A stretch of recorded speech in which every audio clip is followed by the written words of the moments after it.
लइकन से खर्चा हम करवाइले। कैसे चले की काज फुल व्यवस्था बा हो। पार्लर में जाइले ड्यूटी बढ़ाइले लइकन से खर्चा हम करवाइले। बॉबी बनारस के पान भइलू, बॉबी बनारस के पान भइलू।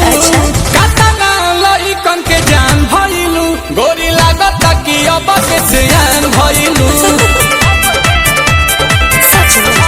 तो गोरी लागत कि अब के सियान भइलू।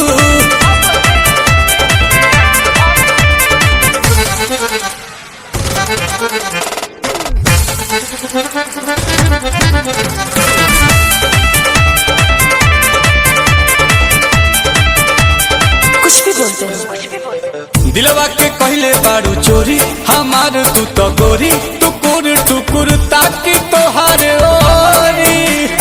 बुझाई लेकोमी के लिपस्टिक लगाइले, लोटस के फेशियल कराइले। एही से अजोरिया के चांद भइलू, एही से अजोरिया के चांद भइलू। कातना लइकन के जान भइलू, गोरी लागत कि अब के सियान भइलू।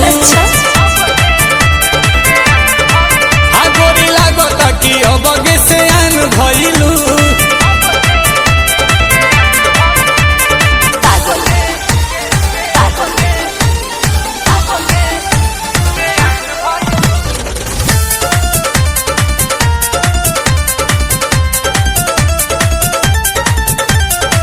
पहले बारांड बाड़ू गुची, करेलू बात ऊंची, बवाल बाटी मांड तहार बूची।